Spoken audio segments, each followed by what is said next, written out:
Welcome again to the Faithful Fathering Podcast. This is Rick Wirtz, founder and president of Faithful Fathering. Our guest today is again, in this segment, we're doing a series on dads standing in the gap, where we're talking this time about arguments and pretensions that set themselves up against the knowledge of God. And so I want to recognize Mike Rosas with us again, minister and entrepreneur. Thank you for being here, Mike. My pleasure, Rick. Thanks for having me. Well, we're talking about, dads standing in the gap. We've talked about standing in the gap in prayer. We talked about standing against the culture.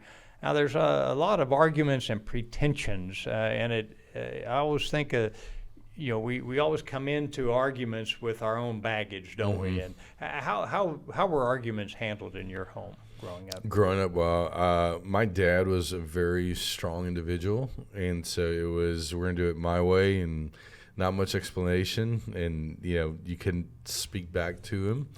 And so it created this perspective that leadership is always right and you don't question leadership, which I don't think is healthy.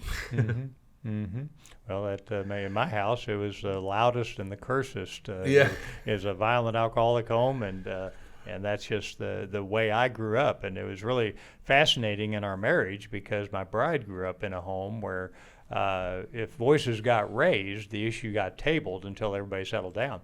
Wow. So there's a lot of tension in our marriage about even how we were going to argue, Yes. let alone anything else. But I was reading on C.S. Lewis there's a God in the Dock, which is a summation of all of it's a publication with all of his essays. Oh, wow. And one of the essays was called "The Establishment of the Oxford Socratic Club," where Socrates enjoyed the argument, or he wanted the argument to go wherever it went. Right. And so they set up the Socratic Club to argue about Christianity. They wanted to welcome different points of view and argue it out. Wow. And they made no secret to the fact that they were Christian. And they said anybody that comes into an argument and suggests that they're neutral, they're lying. Because we all have our background and our prejudices, our biases, our inclinations that come into an argument with a point of view. But he went on to develop the fact that within the argument, as long as it's done respectfully, it's a very neutral ground. And then you can have healthy dialogue. And I always thought, what a fascinating idea. I would have loved to have had that concept, growing up, because here I'm in my 60s and I'm still trying to learn how to argue well. Right. So, but it sounds like you had what developed your idea of how you argue? It's kind of similar with me and my wife, Lydia. She's the same way. She doesn't like to argue. She doesn't like to fight. And I love arguing because I do think it brings a greater truth and understanding. I don't necessarily like tit for tat, but I love seeing minds engaged with polar opposite stances. And I believe scripturally, right, you're not going to get something that's contrary to truth if you search it with the eyes and heart of the Father. What happens is that you see these two extremes and you get a better understanding from our limited perspective of what God could be thinking. We look at God and we say, oh, he's merciful, but he's also judge. God is loving, yes, but he's also righteous.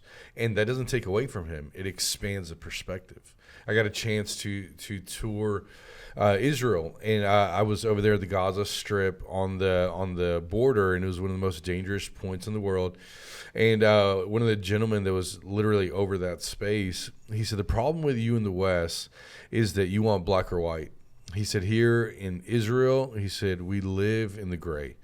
And he said, and it's in that tension that you really understand truth. And I think for us, we want to be safe in our own space. That's why cancel culture has been so widely accepted here. Because if you don't agree with me, then you don't have the right. When in reality, we don't know it all. We don't have all the answers.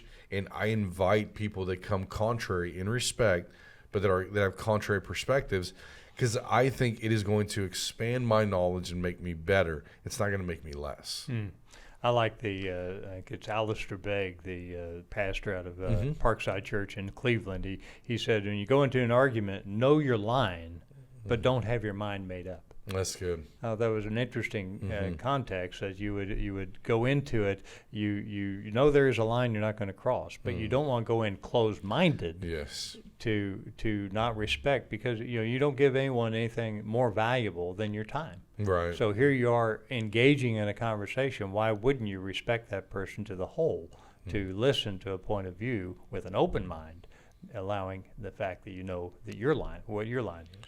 Well, and I think it's that type of conversation that has made podcasts like the Joe Rogan Experience the most successful, is because he brings people. I'm not necessarily for it.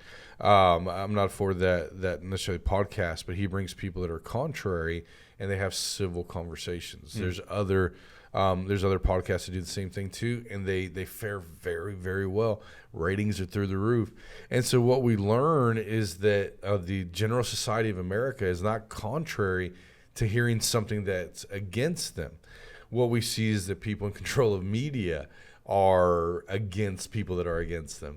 And so I think there's something about power to the people, being against the establishment, because I think there's beauty when there's respect in disagreements. Yeah, I agree all the way. That's how we got founded as a nation. That's how we hammered out the Constitution, the Bill of Rights. And, the Bill of Rights was actually generated to make sure the government didn't have too much power, right? So, that was a dialogue, and that was not easy for the 13 states to sign off on. I mean, it was a tough one to work through. I mean, you think about establishing something of that magnitude. You left England, and so here you are establishing the new world.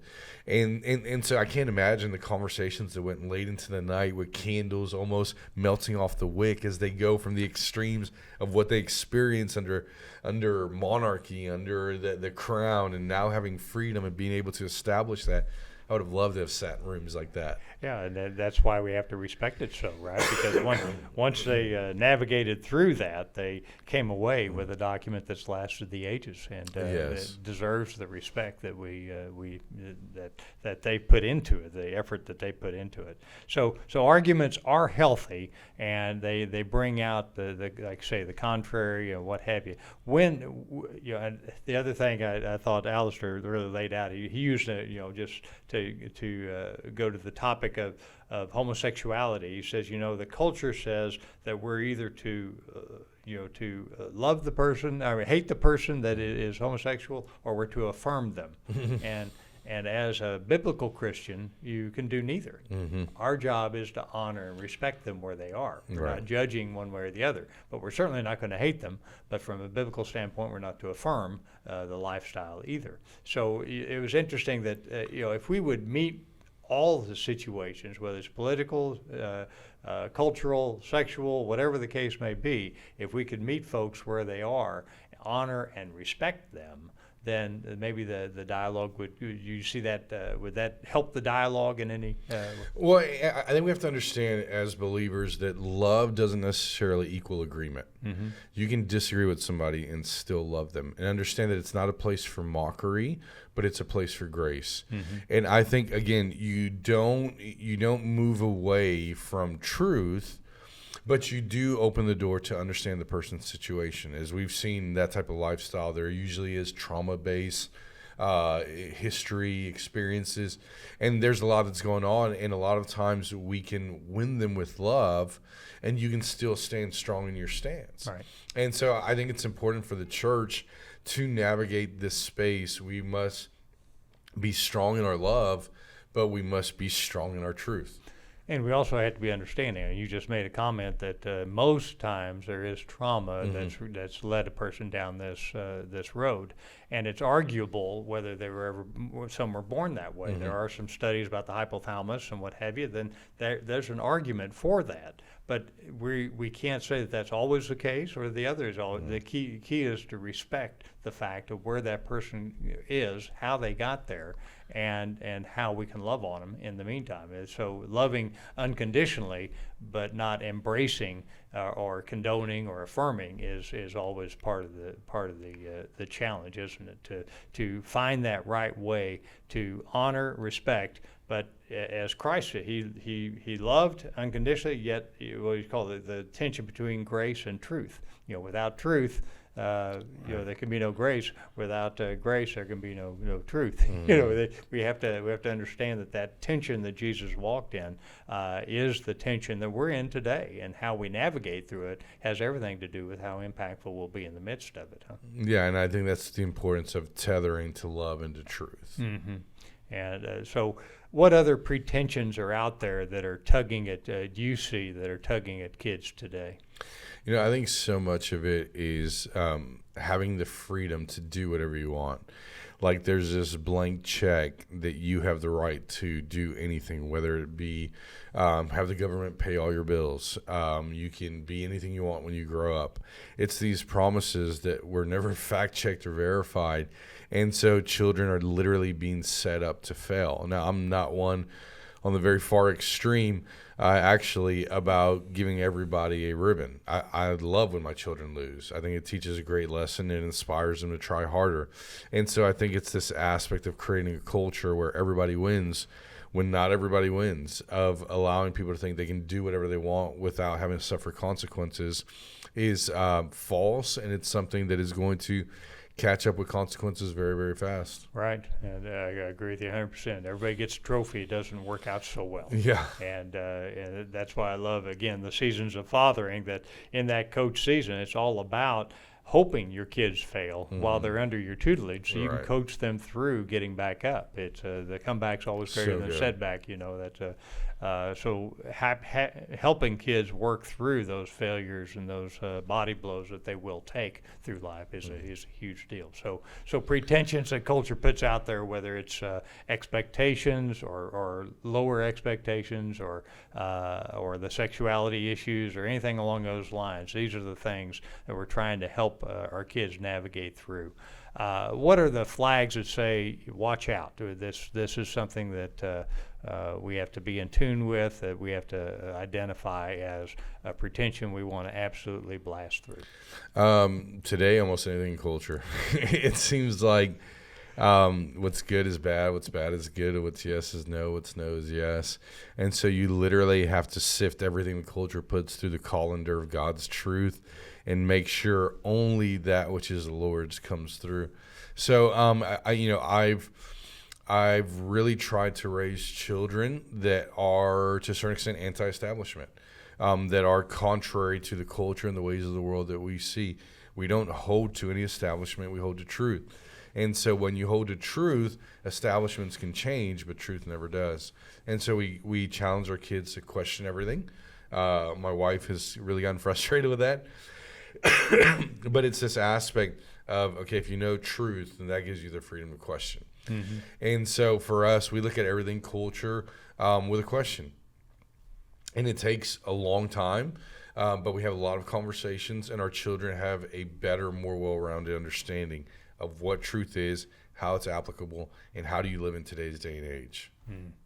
I like 2 Corinthians 10:5. It says that that we're to demolish all arguments and pretensions that set themselves up against the knowledge of God. Mm-hmm. And of course, it's like the old counterfeit dollar bill story. You don't teach kids about the counterfeits. You teach they teach the bankers for the real deal, the dollar. So anything that isn't in line with the dollar, they identify as counterfeit very quickly. Yes. And from your standpoint, and the challenge to dads out there is to make sure they're bringing their kids up understanding the knowledge of God, the absolute truth, so that they can demolish those arguments very quickly and say, those are not of truth, those are not of God, and I'm not going there. And you can let your friends go if that's where the direction they're going, but you say, not for me. Yeah. Right?